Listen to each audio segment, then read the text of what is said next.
Hey guys, it's Skyon here with a new video to show you my second character of the Crucible League, and that is the Strength Stacking Bow Edition. Now right off the bat, I'm gonna mention that my character is very scuffed right now, like the gear is so bad. I am still not finalized with the gem setup. I'm wasting there's like a 5 link I have that I'm not even really using, and my passive tree is a mess as well. But I didn't have time to film any gameplay footage of the build, and I still want to show you guys at least the playstyle, like not to show off the power of the build, but to show you how the build plays. So I'm going to do a quick map showcase. It's only a tier 10, but as I mentioned, because of my gear, yeah, that's all we're gonna do. It's just to see the playstyle. So yeah, my league starter was do I have the right? Okay. Was a Juggernaut, which ended up being a Volcanic Fisher, and I played that till level 86, I believe, and it stopped at tier 10 maps. And this character is level 87, and yeah, we're starting to do tier 10 maps. So yeah, we're just picking up right where we left off.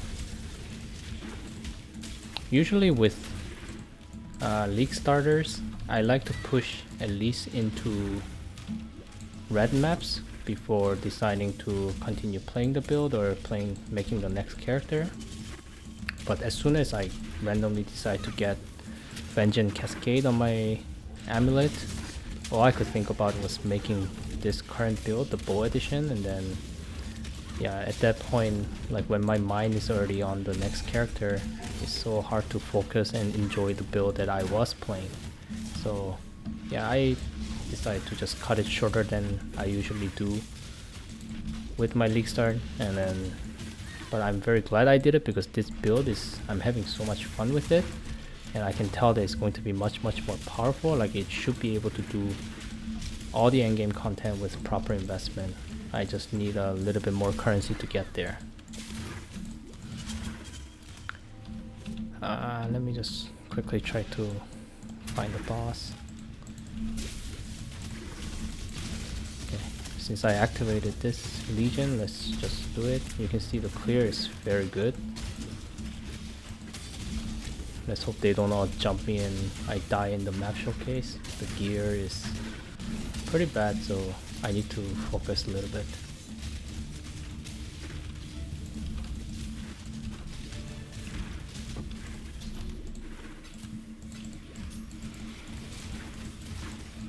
Oh, not bad. Okay.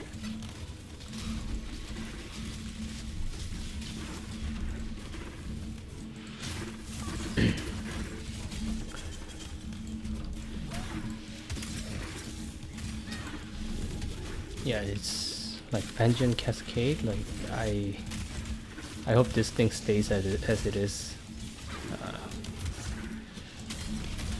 forever. Like it's so fun to play and it's such a powerful mechanic.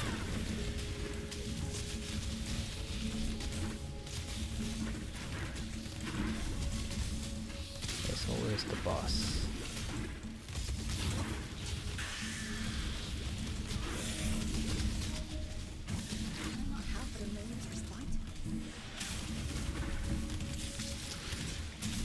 So before we even take a look at the details of the build, I'm pretty sure many of you can tell like some details what's going on here.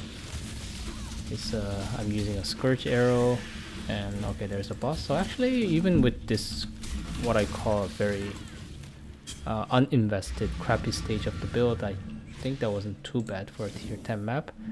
But yeah, let's take a look.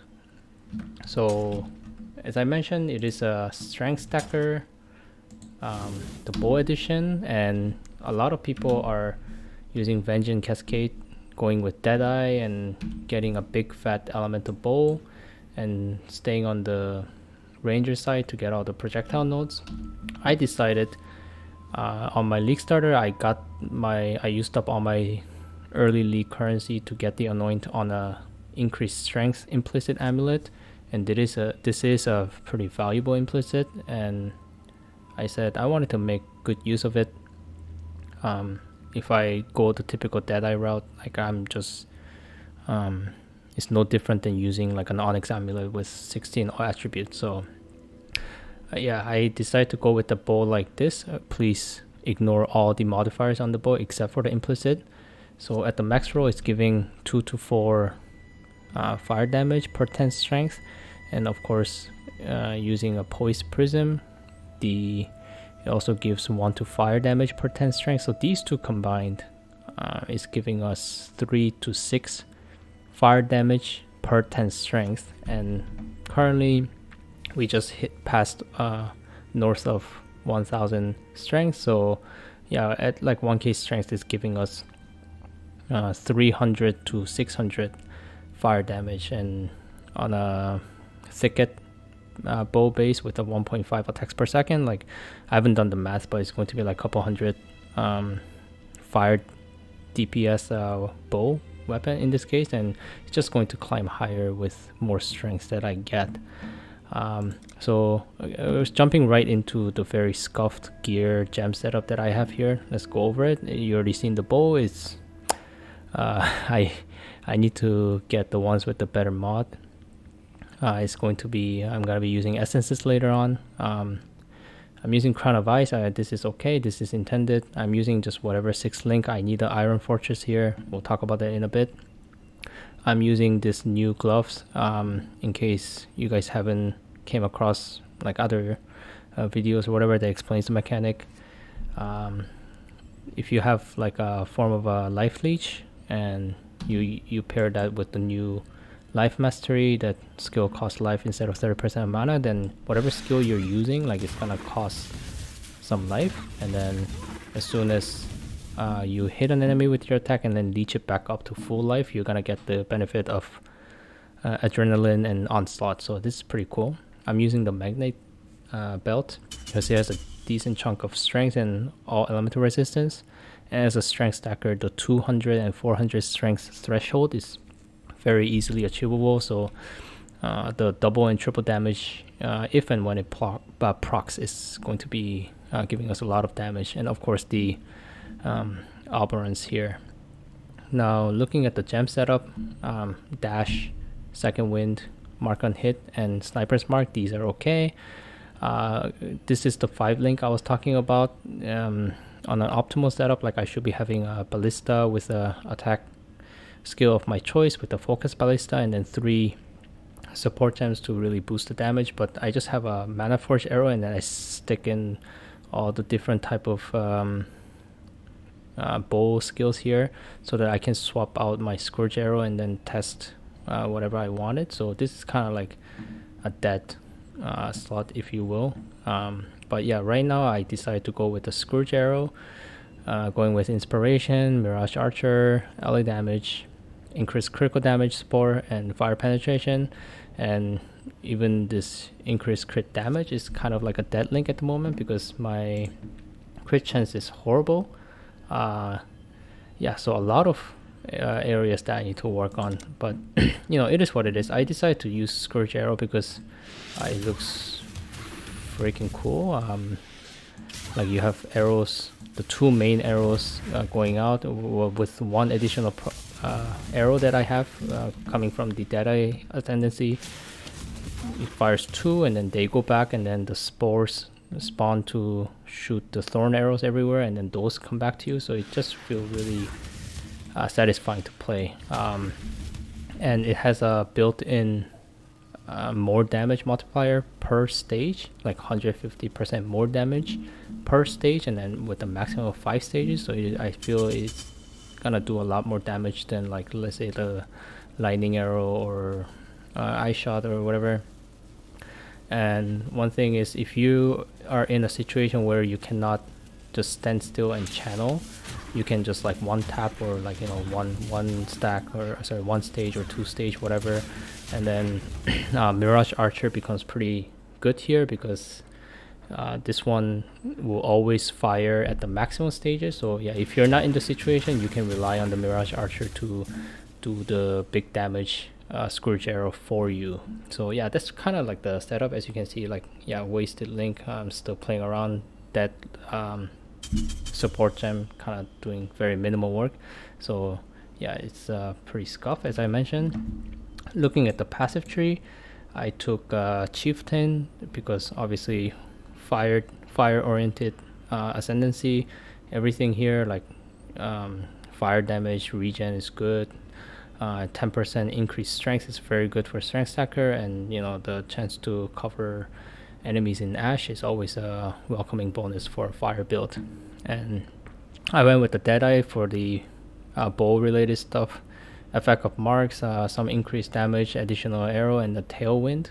And then Path of the Ranger, because if you watch my last video, like I as a Juggernaut Volcanic Fisher, I identified the problem of, okay, with the Vengeance Cascade, we're now using Volcanic Fisher, and it has a projectile component, and if we want to sort of like double up on the damage, we want to scale only projectile portion and then have that as our majority of our damage. And how do we keep all the strength and then also somehow obtain some of the projectile bonuses? And my solution to that was, you know, go with the Ascendant to stay most of the time on the Marauder side, and then quickly step over to the right hand side, the Ranger side, to get some nodes that I want. Obviously what you see here is not the right way to do it. I first rushed all the way to the Pierce node because that is a requirement to work nicely with Vengeance Cascade. But obviously you're looking to use a thread of hope here to pick up all the nice nodes. The radius you're looking for is large, and that one is expensive as hell this league, but it's basically going to allow you to take the pierce, the additional projectile, additional arrow, the crit. I'm not sure about some of the stuff up here, but I'm pretty sure aspect of the eagle, it could take this spell suppression, LE damage, and LE damage. Yeah, so it's going to be very, very valuable. I also took the crit here and crit here. This one is a little bit debatable, but I do intend to go crit, even though my bow base has only a miserable 5%. Well, we'll get to that in a bit. So yeah, so the idea is to quickly come here, thread of hope, pick up whatever I need, and then still stay on the strength side. And again, we're going on the linear path here to plan for split personality. So I'm gonna get a large cluster. Whatever notable I end up with is bonus, but it's going to be dual split personality. We're gonna need a lethal pride here to get a lot of strength, increased strength, 5% increased strength, and a lot of as much notable as possible. So as you can see, like already 1000, but we can totally push this strength upwards, like beyond 1500, maybe close to 2k or even past it, while keeping, you know, good amount of projectile scaling through some of the nodes here. And again, you know, using this template, like right now, my looking at the auras, I'm only using precision and determination, and I have quite a bit of mana life left. But using this template is very flexible. Like I could take the mana reserve here. I already have the mana reserve here from the mana mastery. I can also come up here and take the mana reserve here. As I progress further into the red maps towards the tier 16, like it's really a balanced game. Like if I need more damage, all the stuff that I already talked about is gonna give me more damage. It's just funding more into the build. Or if I feel like I need like more defensives, then, you know, I could easily add on a, like spell suppression, for example. Like there's a spell suppress here, spell suppress here, spell suppress here. I could just a few points away from Mage Bane, and then this spell suppress here. Like I could get, you know, like the Forbidden Flesh and Flame jewels for Raider, gonna give me like 20% spell suppression, or Inquisitor for all the LA damage. Like there's just so much work that needs to be done to the character. Yeah, so lots of jewels, lots like improvement wise, and then the gem setup I have to improve on auras, and then also set up another 6th link here with another like a maximum damage. And going back to this bow is so shitty right now. This league I'm gonna need a lot of essences because my I'm not even going to try to min-max the bow, at least not right now. I'm going to just hit a couple times with these anger essence to end with a high flat fire damage, and then if it hits either like a critical strike chance or attack speed, like I'm just gonna bench mod the other, bench craft the other, and then with those 3 mods and whatever else is extra, like I'll be happy with it for now.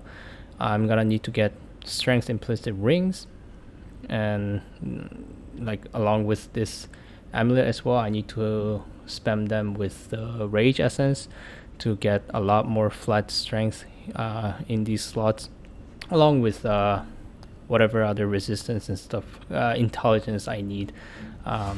Because this build, like everything else, is going to be strength based except for the helm, and this helm requires quite a bit of intelligence. So right now, the way I have it is just whatever resistance intelligence that I need. And of course the armor has to be an iron fortress, because with all the strength that we're stacking, the melee physical damage 1% per 5 strength is getting converted to spell damage, and then the helm is going to convert all of that back into generic attack damage at 150% of value, which is a big source of increased damage to begin with. But then the Iron Fortress not only will give up to 120 strength, it also increases this bonus from 1% to 3%, so that's gonna make it even stronger. And talking about how unoptimized and messy this build is, you can see, like, as I was leveling up, like this was my planned out tree, so I kind of arrived all the way here, and I didn't want to, like, travel all the way to pick up all the nodes that I wanted on the right hand side here, because I do plan to get a Thread of Hope, so they will all be spec'd out of it once I do. So for now, even though I don't even have good jewels to use, like, I just started taking jewel slots and they're empty. So yeah, like, I'm not trying to justify anything, but like looking at the gear, like all the gem passive, whatever, you can see that like the tier 10 map was, I think it was supposed to be hard, but it went pretty easy. So it just goes to show the build has a lot of, it's going to be really powerful, and it has a lot of work to be done. And I love the playstyle. I think like this is the build that I'm going to play potentially even all the way to the end of the league, so I'm gonna have a lot of fun playing the build. So yeah, and actually, yeah, aside from the mate link and then this one, I don't think, I didn't think I showed you the rest of the gems actually. So here's a dash, second wind, mark on hit, and sniper's mark. These are okay. I have a wave of conviction with cast 1 damage taken, and obviously my 2 auras, precision and determination. One thing I will mention here is mana forge arrow with ensnaring arrow and combustion, and Vow molten shell. First of all, Vow molten shell, because unlike a typical Deadeye build, most of the slots will be armor, so not too great, but it's a 5-figure armor that I have, which is more than what a ranger class usually has on a bow build. This ensnaring arrow is not gonna work like 95-99% of the time, because it does not work nicely with pierce, fork, or chain. The mechanic behind this is it's going to ensnare the last final target that it hits. So like, let's say this stash is it's a boss, it's my intended target. If I hit the ensnaring arrow and then it pierces through it, this enemy is not ensnared, so therefore it's not gonna take the 20% increase damage. So the reason I have it here is because sometimes the boss might be spawning ads, or because I do need a lot of essences, I am gonna, like, these essence nodes on my atlas is going to be stable. So essences usually spawn in a group, and also the Crucible spawns a lot of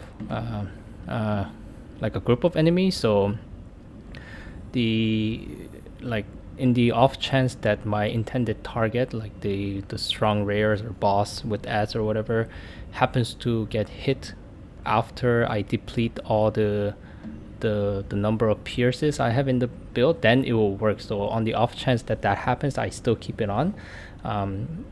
If not, like my original intent was to go with frenzy and power charge and crit with combustion as well, but the reason I didn't do that is because if you look at my Crucible tree here, this is whatever 16% quality is going to be good in the future.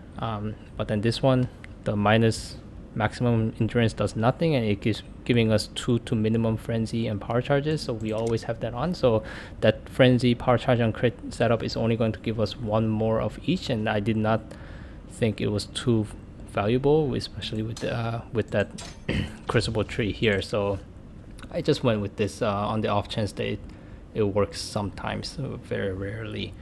And yeah, talking about the Crucible tree, like right now the 16% is not gonna do anything because it's just scaling some physical damage. But once I hit, it's going to be a harvest any of these quality like enchants that's going to alter the effects of the quality. It's going to be pretty useful. And as I mentioned, I do plan to go crit.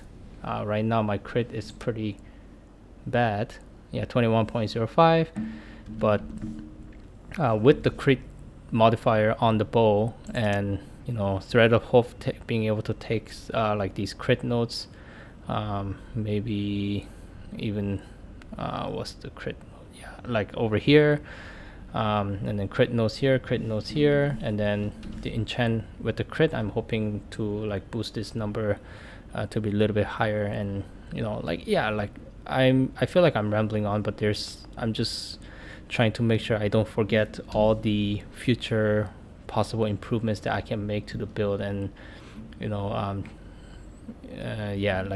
I'm very excited to do that. I just need to farm up a lot of more essences, a little more currency. I finally got my first few divines of the leagues, and now with 3 divines, it's a debate between getting a 6-link Iron Fortress or the Thread of Hope. I'm leaning more towards the Thread of Hope, but I'll make my decision and then definitely bring you guys an update with more improved version of the build. But for now, I think that's it for this video. If you're interested in seeing how the build will perform with more upgrades mentioned, please feel free to subscribe so you can get notified on when the next video releases. But yeah, thank you very much for watching this video, and I will see you in the next one.